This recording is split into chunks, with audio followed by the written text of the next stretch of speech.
नमस्कार, मैं प्रद्युमन जोशीला। कड़ाके की ठंड, नए साल का सीजन और एक राजनीतिक पार्टी को बहुत मोटा फायदा हो गया। साल के शुरू में ही बड़ी जबरदस्त बोहनी हुई हुड्डा परिवार की, कांग्रेस पार्टी की। 2024 के विधानसभा चुनाव में हारने के बाद कांग्रेस के बहुत से नेता कार्यकर्ता निष्क्रिय हो गए थे।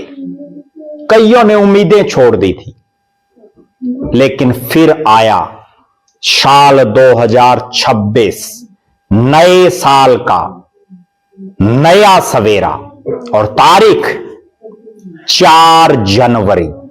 जी हां, 4 जनवरी, दीपेंद्र सिंह हुड्डा का जन्मदिन।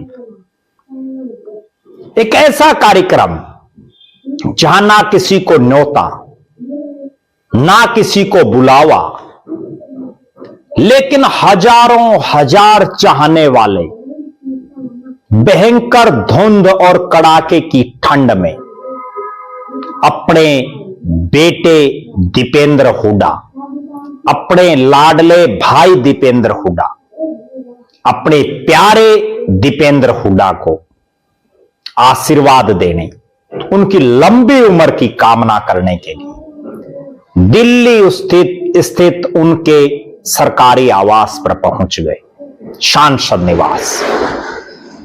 2024 के विधानसभा चुनाव के बाद कुछ ही समय बाद जब 2025 में उनका जन्मदिन आया, तो उस समय वो यहां नहीं थे, बाहर गए हुए थे। 24 के चुनाव के बाद ये पहला जन्मदिन उन्होंने अपनों के बीच रह करके मनाया, जिसमें हजारों हजार लोग सुबह से लेकर देर रात तक कोठी के आसपास हजारों तो साधन खड़े होंगे। चौधरी भूपेंद्र सिंह हुड्डा और श्रीमती आशा हुड्डा से आशीर्वाद लेकर दीपेंद्र सिंह हुड्डा एक नए जोश और जुनून के साथ आम जनमानस के बीच पहुंचते हैं। मुझे जहां तक याद है, जब भी दीपेंद्र हुड्डा दिल्ली में होते हैं या हरियाणा या भारत में होते हैं, तो उनके जन्मदिन पर बहुत बड़ी तादाद में लोग पहुंचते हैं। लेकिन एक कड़वी और असली सच्चाई बताता हूं।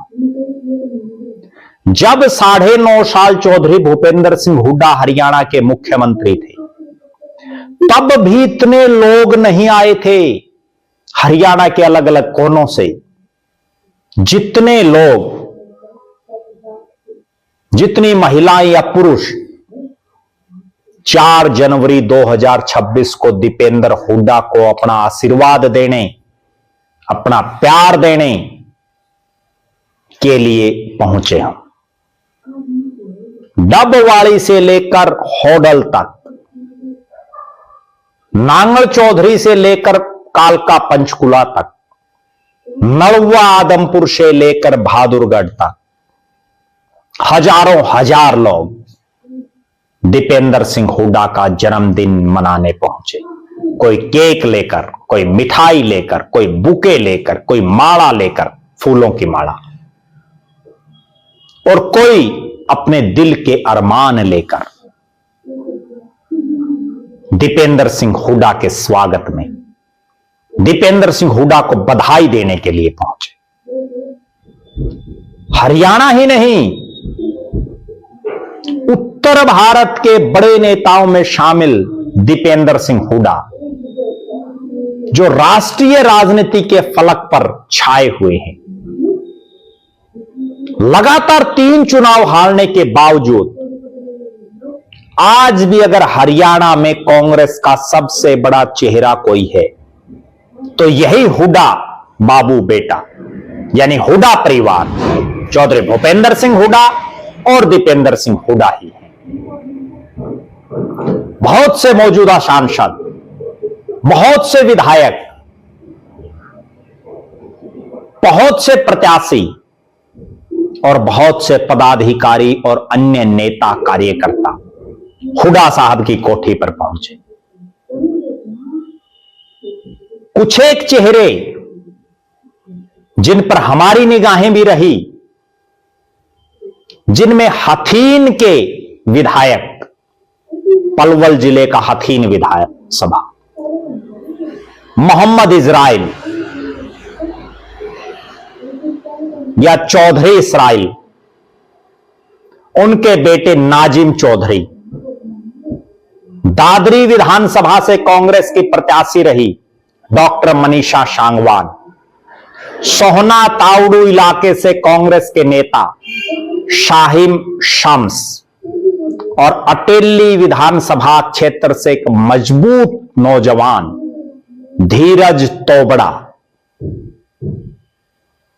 झज्जर जिले के एनएसयूआई के जिला प्रधान वरुण गुलिया बादली, भिवानी जिले और बवानी खेड़ा हलके के एक मजबूत दीपेंद्र के साथी किसान नेता वीरेंद्र उर्फ बिंदर घनगस धनाना, गुरुग्राम शहरी के जिला प्रधान पंकज डावर, गन्नौर विधानसभा क्षेत्र से कांग्रेस के बड़े चेहरे विजयपाल गल्लू रापड़िया और नए साल पर कांग्रेस में शामिल हुए राजेंद्र सिंह अंजनथली हल्का नीलोखेड़ी, भिवानी जिले के बहुत ही वरिष्ठ नेता वेद पुजारी। ये कुछ एक वो चेहरे मैंने आपको बताए हैं जो दीपेंद्र सिंह हुड्डा को बधाई जिन्होंने दी, जिन्होंने दीपेंद्र सिंह हुड्डा के उज्जवल भविष्य और स्वस्थ जीवन की कामना की। और भी बहुत से नेता वहां पहुंचे, लेकिन एक ही वीडियो में सबके नाम लिए जाना संभव नहीं है, इसलिए हमने कुछ एक जो प्रमुख चेहरे उनका नाम आपके बीच में लिया है। दीपेंद्र सिंह हुड्डा, जिनका मिलनसारिता में कोई तोड़ नहीं है, शराफत में कोई तोड़ नहीं है, और आज तक सबसे ज्यादा भीड़ उनके जन्मदिन पर इस 4 जनवरी को पहुंची। नए साल पर भी बहुत भारी तादाद में लोग पहुंचे। हरियाणा में दीपेंद्र सिंह हुड्डा और कांग्रेस के मजबूत साथी चांदवीर हुड्डा ने भी दीपेंद्र सिंह हुड्डा को बधाई देने का काम किया। नए साल के शुरुआती दिनों में ही जिस तरह से दीपेंद्र सिंह हुड्डा के प्रति लोगों का एक उत्साह देखने को मिला, एक बहुत गजब बात और बताता हूं। ना केवल कांग्रेसी वहां पहुंचे, बल्कि दूसरे दलों के लोगों ने भी दीपेंद्र सिंह हुड्डा को जन्मदिन पर बधाई देने का काम किया। इससे यह अंदाजा लगाया जा सकता है कि दूसरे दलों के लोग भी दीपेंद्र सिंह हुड्डा की अगुवाई में काम कर सकते हैं। आने वाले समय में देखने को मिलेगा जब अलग अलग राजनीतिक दलों के बहुत से लोग कांग्रेस पार्टी में दीपेंद्र सिंह हुड्डा और चौधरी भूपेंद्र सिंह हुड्डा की अगुवाई में पार्टी में शामिल होंगे। कुल मिलाकर के कहा जा सकता है कि साल 2026 का पहला ही सप्ताह 4 तारीख का दिन हुड्डा परिवार के लिए भी, कांग्रेस पार्टी के लिए भी अविस्मरणीय दिन रहा। और अब एक नए जोश और जज्बे के साथ दीपेंद्र सिंह हुड्डा दोबारा से नई ताकत के साथ हरियाणा की जनता के बीच में दिखाई देंगे। 2025 के साल में भले ही हताशा और निराशा में डूबे रहे कांग्रेसी, लेकिन 26 के 4 जनवरी को एक ऐसा बूस्टर डोज कांग्रेसियों को मिल गया कि अब वो फिर से नई ऊर्जा और नए उत्साह के साथ फील्ड में दिखाई देंगे। आप दर्शकों का दीपेंद्र सिंह हुड्डा के राजनीतिक भविष्य को लेकर के क्या मानना है? अपनी बेबाक राय जरूर रखें। बहुत बहुत धन्यवाद। आपका अपना प्रद्युमन जोशीला।